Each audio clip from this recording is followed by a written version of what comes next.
Students, welcome to persistence gate academy.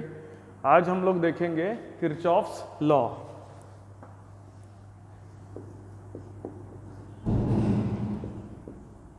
Kirchhoff's law, ठीक है। Kirchhoff's law क्या है कि किरचॉफ्स साइंटिस्ट ने दो लॉ दिए जिसके थ्रू हम लोग किसी भी सर्किट को सॉल्व करने के कैपेबल हो जाते हैं। सिर्फ ये दो लॉ के थ्रू ही हम लोग किसी भी सर्किट के सारे वैल्यूज़, क्या क्या वैल्यूज़ होते हैं, जैसे सर्किट में हम लोग को निकालना होता है करंट, और क्या निकालना होता है, और वो निकालना रहता है वोल्टेज, पावर, एनर्जी, हर तरह की चीज़ें निकालने की कैपेबिलिटी हमको ओम्स लॉ दे देता है। किरचॉफ्स के दो लॉ होते हैं। Kirchhoff's first law is Kirchhoff's current law and second is Kirchhoff's voltage law। ठीक है, ये दो लॉ होते हैं, Kirchhoff's current law, Kirchhoff's voltage law. इसका क्या मतलब होता है? इसका स्टेटमेंट है एलजेब्रिक सम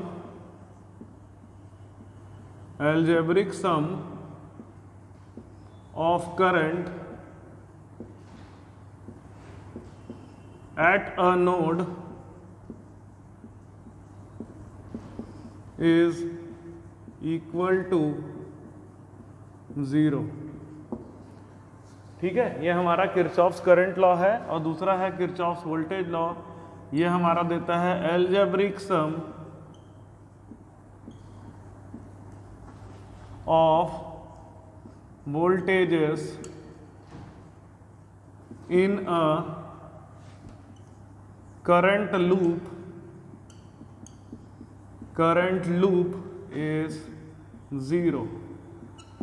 ठीक है, अब इसको समझने के लिए हम लोग देखते हैं, ये देखिए स्टेटमेंट है algebraic sum of current in a node is 0, और किरचॉफ्स वोल्टेज लॉ है algebraic sum of voltage in a loop is 0। तो नोड और लूप को हम लोग समझते हैं कि कोई भी अगर सर्किट को हम लोग कंसीडर करते हैं, मान लीजिए एक सर्किट है, एक वोल्टेज सोर्स है V का और एक करंट सोर्स है I का। ठीक है, तो ये हमारा, अब बाकी सारे ब्रांच करंट लिख लेते हैं। इस ब्रांच करंट की वैल्यू है I1, इस ब्रांच की करंट की वैल्यू हम लोग लिख देते हैं I2, और ये वाला करंट हमारा ऐसा है I। ठीक है, ये इस रजिस्टेंस में सेम करंट फ्लो करेगा। इसका रजिस्टेंस है R1, इसका रजिस्टेंस है R2, और इस ब्रांच का रजिस्टेंस है R3। अब किसको नोड बोलते हैं? जहां कम से कम 3 ब्रांच आ करके मिलता है उसको हम लोग नोड बोलते हैं। ठीक है, जहां पर देखिए 1 ब्रांच, 2 ब्रांच, 3 ब्रांच आ करके मिलता है, इसको हम लोग क्या कहेंगे? नोड कहेंगे। इसको नोड नहीं कहेंगे, क्यों? क्योंकि ये कंप्लीट एक ही ब्रांच है। इसी तरह से इसको भी हम लोग नोड नहीं कह सकते। तो नोड यहाँ पर सिर्फ एक नोड है, एक ये नोड और एक दूसरा नोड ये भी है। टोटल यहाँ पर कितने नोड है जिसको हम सर्कल कर रहे हैं, वह क्या है? नोड है। अब हम लोग देख सकते हैं कि इस पर्टिकुलर नोड में जितने इनकमिंग करंट हों, total algebraic sum of current. अब जैसे यहाँ पर करंट की वैल्यू अगर डायरेक्शन देखेंगे तो ऐसा होगा, यहाँ करंट का डायरेक्शन देखेंगे तो ऐसा होगा, यहाँ करंट का डायरेक्शन देखेंगे तो ऐसा होगा। ठीक है, अब यहाँ पर क्या कह रहा है? Algebraic sum of current at a node is 0। मतलब देखो, इस नोड की बात करें, eight node 1 total algebraic sum of current, मतलब अगर आप इनकमिंग करंट को पॉजिटिव लेते हैं तो आपको आउटगोइंग करंट को नेगेटिव लेना होगा। ठीक है, इनकमिंग करंट को पॉजिटिव लेते हैं तो आउटगोइंग को नेगेटिव लेना होगा। अगर आउटगोइंग को पॉजिटिव लेते हैं तो इनकमिंग को नेगेटिव लेना होगा। अलग अलग किताबों में अलग अलग साइन कन्वेंशन होता है। ठीक है, आप अपने अनुसार साइन कन्वेंशन बना सकते हैं। बस शर्त यह है कि अगर आपने इनकमिंग करंट को पॉजिटिव लिया तो आउटगोइंग करंट को आपको नेगेटिव लेना होगा, और अगर आप आउटगोइंग करंट को पॉजिटिव लेते हैं तो हम इनकमिंग करंट को नेगेटिव लेते हैं। तो यहाँ पर हम लोग साइन कन्वेंशन लेते हैं, आउटगोइंग करंट आउटगोइंग करंट को हम लोग पॉजिटिव कंसीडर करते हैं और इनकमिंग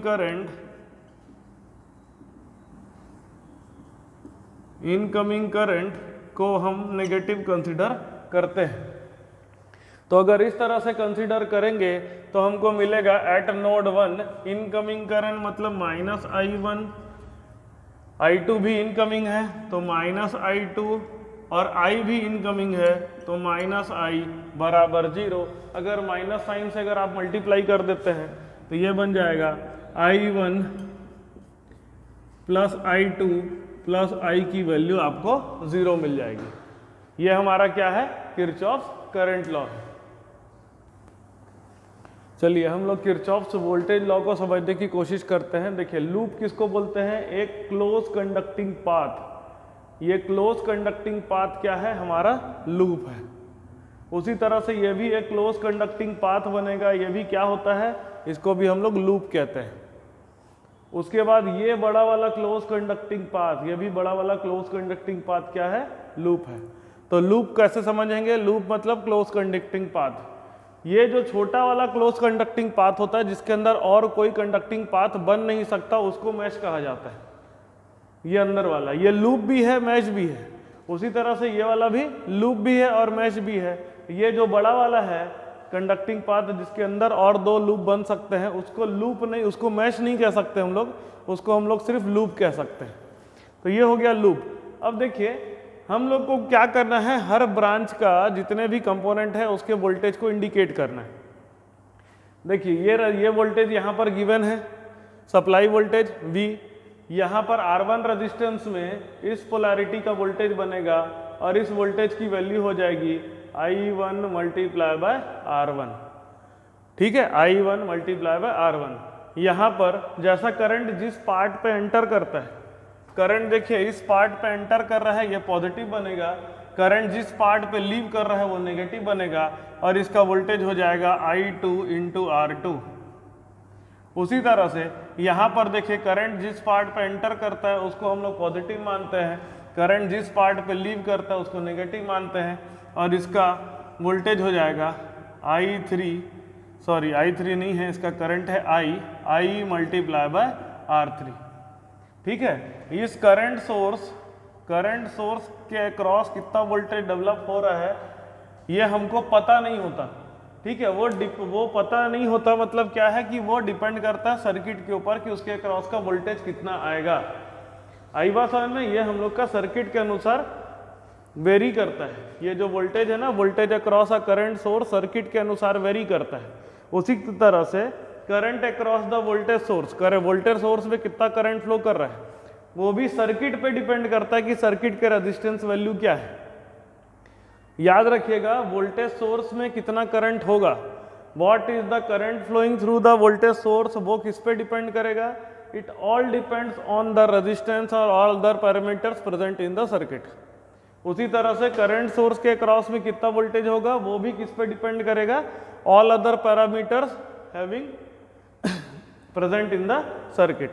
तो इसी कारण से कभी भी हम लोग उस लूप का KVL नहीं निकालते हैं, KVL नहीं हम लोग उसको सॉल्व करते हैं जिस लूप में सिर्फ करंट सोर्स होगा। ठीक है, उसके बाद भी आपको क्वेश्चन ऐसा पूछा जा सकता है कि what is the voltage across this current source, इसको VC कह देते हैं, what is the voltage across this current source. आगे हम लोग क्वेश्चन करेंगे तो हम लोग ऐसा देखेंगे कि करंट सोर्स के अक्रॉस का वोल्टेज निकालने का क्वेश्चन है। अब हम लोग इस लूप की बात करते हैं, इस पर्टिकुलर लूप में कैसे हम लोग इस लूप को सॉल्व करके KVL इक्वेशन लिख सकते हैं। तो जैसे अगर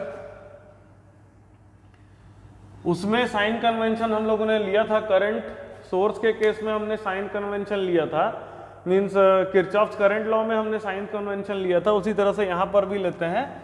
-2 पॉजिटिव -2 प्लस को कहा जाता है वोल्टेज राइज और +2 माइनस को कहा जाता है वोल्टेज ड्रॉप। तो आपकी अपनी साइन कन्वेंशन है, आप अगर वोल्टेज राइज को पॉजिटिव लेते हैं तो वोल्टेज ड्रॉप को नेगेटिव लेना होगा। और अगर वोल्टेज ड्रॉप को पॉजिटिव लेते हैं तो वोल्टेज राइज को नेगेटिव लेना होगा आपको। तो हम क्या करते हैं, मैं अपने साइन कन्वेंशन के हिसाब से बताता हूँ।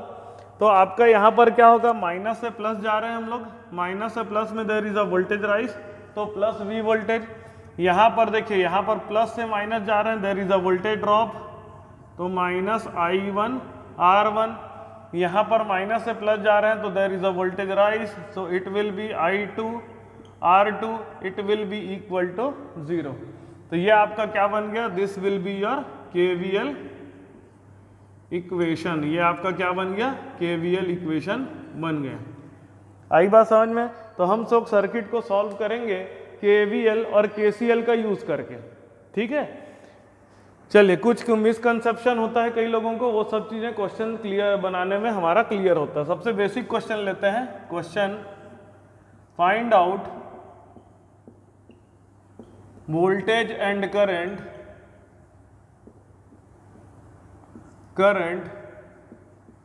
इन ईच रजिस्टर, हर एक रजिस्टर में कितने वोल्टेज और करंट है वो हमको फाइंड आउट करना है। मान लीजिए यहाँ पर एक वोल्टेज सोर्स है,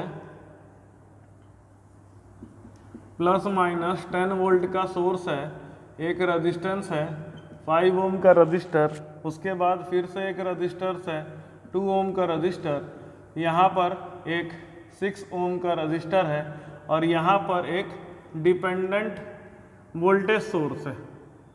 यहाँ पर क्या है, एक डिपेंडेंट वोल्टेज सोर्स है, प्लस माइनस, इसको मैं लिख देता हूँ 2 times of I, where I is the current flowing through this 5 ohm resistor. ये 5 ओम रजिस्टर में जो भी करंट फ्लो कर रहा है उसको हम लोग लिख देते हैं I। अब क्या करते हैं, मान लीजिए इसमें जो करंट फ्लो कर रहा है, इस करंट को मैं कैपिटल I लिख देता हूँ, और इस करंट को मैं I1 लिख देता हूँ। तो सबसे पहले हम लोग किरचॉफ्स करंट लॉ को सॉल्व करेंगे। Total incoming current is equal to total outgoing current, तो I plus capital I is equal to I1। तो I1 की वैल्यू हम लोग क्या लिख देंगे, I1 is equal to I plus small i plus capital I हम लोग लिख देते हैं। अब हम लोग क्या करेंगे, किरचॉफ्स वोल्टेज लॉ को सॉल्व करेंगे। तो देखिए यहाँ पर ये प्लस माइनस पोलैरिटी का 5 स्मॉल I करंट हो जाएगा, यहाँ पर प्लस माइनस 2 कैपिटल I का करंट हो जाएगा, यहाँ पर plus minus 6 times of capital I plus small I का करंट हो जाएगा। तो पहले ये वाले लूप में इसको मैं लूप 1 लिख देता हूँ, इसको लूप 2 लिख देता हूँ। In loop 1 10 minus 5I plus 2 capital I will be equal to 0। इस लूप को सॉल्व करें तो हमारा आ जाएगा value 5 small I minus 2 times of capital I, it is equal to 10। पहला इक्वेशन मिल गया। दूसरा इक्वेशन हमारा कैसे मिलेगा, ये हमारा दूसरा इक्वेशन बनेगा। देखो यहाँ पर इस लूप में सॉल्व करते हैं, प्लस से माइनस गए तो 2 टाइम्स ऑफ कैपिटल I, फिर प्लस से माइनस गए तो minus 6 times of capital I plus small I, फिर प्लस से माइनस गए तो minus 2 small I is equal to 0। ये जो है 2I जो है वो वोल्टेज की वैल्यू है, तो इसको हम लोग डायरेक्ट लिख दिए। तो ये हो जाएगा 2I minus 6 capital I minus 6 small I minus 2 small I is equal to 0। तो हो जाएगा आपका minus 4 times of capital I minus 8 times of small I is equal to 0। तो हो जाएगा minus 4 times of capital I is equal to 8 times of small I। तो आपको मिल जाएगा capital I is equal to 8 divided by minus 4 times of small I। तो capital I की value मिल जाएगी minus 2 times of small I। अब हम क्या करते हैं, यहाँ पर कैपिटल I की वैल्यू पुट कर देते हैं। 5 times of small I minus 2 times of capital I के जगह minus 2 times of small I put कर देते हैं। ये आपको मिल जाएगा 5 times of small I plus 4 times of small I is equal to 10। तो आपको मिल गया यहाँ पर 9 times of small I is equal to 10। तो I की वैल्यू मिल गई आपको 10 डिवाइडेड बाई 9। कैपिटल I की वैल्यू आपको मिल जाएगी minus 2 times of small I minus 2 times of 10 divided by 9 minus 20 divided by 9 ampere. ये भी एम्पियर में आया। अब आपको सारे करंट्स मिल गए। अब आप देखिए इसकी वैल्यू निकालना है तो 5 टाइम्स ऑफ स्मॉल आई कर दीजिए, आपका आंसर आ जाएगा। इसके वोल्टेज की वैल्यू निकालना है तो 2 टाइम्स ऑफ कैपिटल आई कर दीजिए, आपका आंसर आ जाएगा। इसका वोल्टेज निकालना है तो 6 times of capital I plus small I कर दीजिए, आंसर आ जाएगा। और ये वोल्टेज की value, what is the voltage of this dependent source, इसके लिए 2 टाइम्स ऑफ स्मॉल आई कर दीजिए तो आपको आंसर आ जाएगा। ठीक है, समझ में आया। तो अगर क्वेश्चन में डिपेंडेंट सोर्स दिया है तो घबराना नहीं है, केवीएल केसीएल से सारे क्वेश्चन बन जाते हैं। आगे चल के हम लोग और भी थ्योरम्स वगैरह पढ़ेंगे, उससे और थोड़ा सा इजी हो जाएगा सर्किट सॉल्व करना कि, लेकिन केवीएल केसीएल से सारे सर्किट सॉल्व हो जाते हैं एकदम इजी तरीके से। ठीक है, चलिए देखते हैं हम लोग नेक्स्ट क्वेश्चन। देखिए ये हमारा नेक्स्ट क्वेश्चन है, अभी थोड़ा सा सिंपल सर्किट ही ले रहे हैं। देखिए यहाँ पर 2 एम्पियर का एक करंट सोर्स है, यहाँ पर एक 2 वोल्ट 2V का डिपेंडेंट वोल्टेज सोर्स है। इसके अक्रॉस जो रेजिस्टेंस है इसकी वैल्यू 2 ओम है, इसके अक्रॉस जो रेजिस्टेंस है उसकी वैल्यू 4 ओम है, और इसके अक्रॉस इस रेजिस्टेंस के अक्रॉस इस रेजिस्टेंस की वैल्यू कितना है, 3 ओम है। अब हमको क्या करना है, हर रेजिस्टेंस का करंट और वोल्टेज निकालना है। तो देखिए कैसे बनेगा, इसके अक्रॉस जो करंट फ्लो करेगा ये 2 एम्पियर करंट ही होगा। ठीक है, इसमें तो कोई चेंजेस नहीं आएंगे। अब यहाँ के करंट को हम लोग कैपिटल आई एज्यूम कर लेते हैं, तो ये 2 और कैपिटल आई मिल करके यहाँ पर बन जाएगा 2 प्लस कैपिटल आई करंट हो जाएगा। फिर क्या करना है, आपको इसके अक्रॉस के वोल्टेज की जरूरत नहीं पड़ेगी। क्यों नहीं पड़ेगी, क्योंकि जिस लूप में करंट सोर्स होता है उस लूप में केवीएल लगाने की जरूरत हमें नहीं पड़ती है। इस लूप में वोल्टेज की वैल्यू लगाना, तो इसका हो जाएगा 4 टाइम्स ऑफ 2 प्लस आई कर वोल्टेज हो जाएगा। इसके अक्रॉस का वोल्टेज हमारा हो जाएगा, V की वैल्यू हो जाएगी -3 टाइम्स ऑफ I हो जाएगी। क्यों ऐसा, क्योंकि ये पोलैरिटी, अगर करंट का डायरेक्शन हमने जैसा लिया है उसके अनुसार पोलैरिटी ये प्लस और ये माइनस होनी थी, लेकिन क्वेश्चन में जो दिया है उसकी पोलैरिटी प्लस माइनस इस तरह से है, तो हम डायरेक्ट ऐसा मतलब इसको -3I हम लोग को लेना होगा। ठीक है, तो हम क्या करते हैं, इसमें KVL लगा देते हैं। KVL लगाते हैं तो ये प्लस से माइनस जा रहे हैं, तो -4 टाइम्स ऑफ 2 प्लस I इसका वोल्टेज हो जाएगा। प्लस से माइनस फिर से गए तो 2 टाइम्स ऑफ स्मॉल v हो जाएगा, यहाँ माइनस से प्लस जा रहे हैं तो प्लस -3I उसका वोल्टेज है इज इक्वल टू 0। ठीक है, तो अब हम क्या करते हैं, -4 2 = 8 -4 capital I -2 times of v की वैल्यू क्या है, -3I के बराबर है ना, और -3I पहले से है इज इक्वल टू 0। तो -8 -4I plus 6I -3I it will be equal to 0। 6I -3I हो जाएगा 3I, और 3I -4I हो जाएगा -I। -8 is equal to -8 -I is equal to 0। तो I की वैल्यू आपकी आ जाएगी -8, कैपिटल I की वैल्यू आपकी आ जाएगी -8। इसमें जो करंट फ्लो कर रहा है ये कितना हो जाएगा, 2 - 8 मतलब -6 एम्पियर हो जाएगा करंट। ठीक है, अब क्या कर सकते हैं, इसका वोल्टेज आराम से निकाल सकते हो। इसका करंट है 2, इसका रेजिस्टेंस भी है 2, तो इसके क्रॉस का वोल्टेज हो जाएगा 4 ओम। अब देखिए इसका करंट कैपिटल I की वैल्यू -8 है और रेजिस्टेंस है 3, तो इसके वोल्टेज की वैल्यू कितनी हो जाएगी, इसके वोल्टेज की वैल्यू हो जाएगी -3 इंटू -8, आंसर हो जाएगा 24 वोल्ट। V की वैल्यू आपकी हो जाएगी 24 वोल्ट, है ना। इस वोल्टेज की वैल्यू ये 2 इंटू -3I हो जाएगा, ये हो जाएगा -6 वोल्ट हो जाएगा, है ना। I की वैल्यू हमारी क्या है, I की वैल्यू सॉरी -3I है, तो 2 इंटू -3 इंटू -8, I की वैल्यू माइनस में आई थी करके, तो 8 से 24 2 जब 48 वोल्ट हो जाएगा, 48 वोल्ट हो जाएगा। आया बात समझ में। तो इस तरह से हम लोग KVL KCL का सर्किट सॉल्व कर सकते हैं। एक क्वेश्चन और करके देखते हैं हम लोग। जैसे मान लीजिए एक और हमको सोर्स सर्किट दिया हुआ है, मान लीजिए एक 10 वोल्ट का सोर्स दिया हुआ है, उसके साथ में एक रजिस्टर है 5 ओम का, उसके साथ में एक 6 ओम का रजिस्टर है, फिर यहाँ पर एक 4 ओम का रजिस्टर है और यहाँ पर एक करंट डिपेंडेंट करंट सोर्स है, करंट डिपेंडेंट करंट सोर्स है जिसकी वैल्यू है, ये वाले करंट को हम लोग स्मॉल आई कंसीडर करते हैं, तो ये करंट डिपेंडेंट करंट सोर्स की वैल्यू है 4 टाइम्स ऑफ स्मॉल आई। आपको क्या करना है, फिर से वही निकालना है, वो क्या क्या निकालना है आपको, सिंपल ऑल द करंट्स निकालना है। तो देखिए यहाँ पर जो करंट है ये 4i होगा, 4i में से i निकल गया तो इसमें करंट कितना फ्लो करेगा, 3i करंट फ्लो करेगा। अब हम क्या करेंगे, सिर्फ इस लूप में हमको वोल्टेज, इसको पोलैरिटी ऐसा बन जाएगा 3i इंटू 5 हो जाएगा 15i, उसका वोल्टेज हो जाएगा, i इंटू 6 हो जाएगा 6i, इसका वोल्टेज हो जाएगा। अब इस लूप को सॉल्व करेंगे तो 10 plus 15i minus 6i will be equal to 0। तो 10 प्लस